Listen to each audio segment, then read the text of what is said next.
বঙ্গবন্ধু শেখ মুজিবুর রহমান ও জাতীয় চার নেতা মুক্তিযোদ্ধা, যারা সশস্ত্রভাবে মুক্তিযুদ্ধ করেছেন, যারা পরিচালনা করেছেন তারাও মুক্তিযোদ্ধা, আর অন্যরা সহযোগী।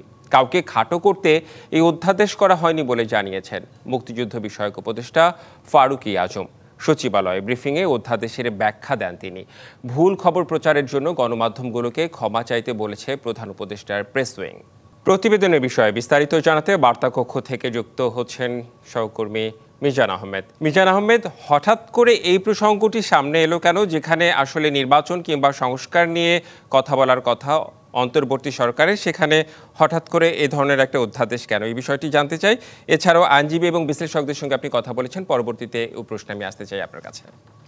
রেদান, যেমনটি আপনি প্রশ্ন করলেন, এই বিষয়ে স্পষ্ট উত্তরটা হয়তো অন্তর্বর্তী সরকারের পক্ষ থেকে মুখপাত্র হিসেবে প্রেস সচিব নিজেই দিতে পারবেন, কিংবা সরাসরি এই বিষয়ে আসিফ নজরুল, যিনি আইন মন্ত্রণালয়ের দায়িত্বপ্রাপ্ত উপদেষ্টা, তিনি দিতে পারবেন। তবে তারা যে ব্যাখ্যাটি দিচ্ছেন রাষ্ট্রের পক্ষ থেকে, তারা বলতেছেন যে তারা ৭২-এর সংবিধানে মুক্তিযোদ্ধাদের যে সংজ্ঞা, সেই সংজ্ঞায় ফিরে যেতেই তারা এই কাজটি করেছেন। নগদ পেমেন্টে ৫০০ টাকা পর্যন্ত ক্যাশব্যাক, আর লেনদেনে প্রতিদিন ডিপ ফ্রিজ এবং ঘন্টায় ঘন্টায় এসি টিভি সহ দারুণ সব গিফট। এটি এমন এক সময় হলো যখন বেশ কিছু বরেণ্য মুক্তিযোদ্ধা, যাদেরকে আজকে সহযোগী মুক্তিযোদ্ধা হিসেবে করা হলো, তাদের আর ব্যাখ্যার সুযোগ হলো না। আপনি জানেন যে মুক্তিযুদ্ধ চলাকালীন সময়ে লন্ডনের হাইড পার্কে ডক্টর জাফরুল্লাহ পাসপোর্ট পুড়িয়ে দিয়েছিলেন, এবং সেই ঘটনা সারা বিশ্বে একটি আলোড়ন তৈরি হয়েছিল।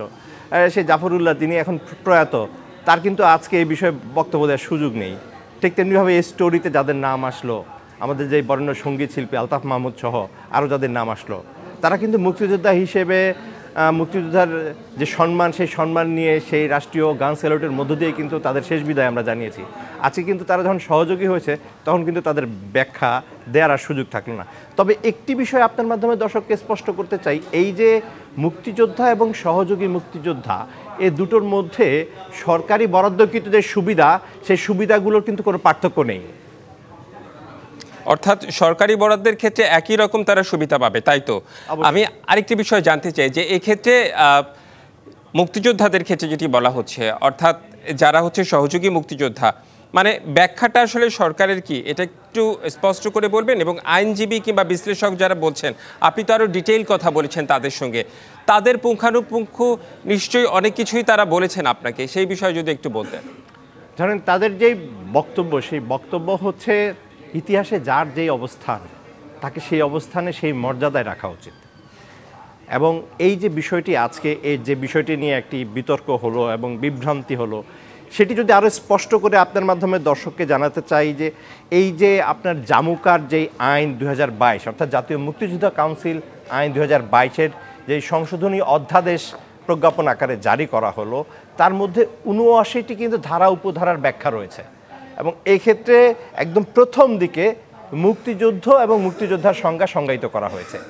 সেক্ষেত্রে স্পষ্টতভাবেই কিন্তু মুক্তিযুদ্ধ যে বর্ণনা ২৬শে মার্চ থেকে ১৬ই ডিসেম্বর পর্যন্ত, সেটি লিপিবদ্ধ করা রয়েছে, এবং মুক্তিযোদ্ধা কারা, সেই ব্যাখ্যাটিও সুনির্দিষ্টভাবে রয়েছে। সেখানে রয়েছে মুজিবনগর সরকারের যে ভূমিকা, এবং সেই সরকারে যারা থাকবেন তাদের বিষয়ে কথা রয়েছে, এবং সেই সরকারের দাপ্তরিক দায়িত্ব যারা রয়েছে তাদের বিষয় কিন্তু রয়েছে। এবং এর পাশাপাশি যারা দাপ্তরিক রয়েছে তাদেরকে কিন্তু সহযোগী হিসেবে করা হয়েছে। কিন্তু ফ্রন্ট লাইনে যারা মুক্তিযোদ্ধাদের সেবা দিয়েছেন, নার্সিং করেছেন, সেই চিকিৎসকরা কিন্তু আবার হচ্ছে আপনার মুক্তিযোদ্ধা রয়েছেন। এভাবে ক্লারিফাই করা হয়েছে। জি, আপনার বক্তব্যে আপনার কথায় বেশ কিছু গুরুত্বপূর্ণ বিষয় চলে এসেছে। ধন্যবাদ আপনাকে মিজান আহমেদ।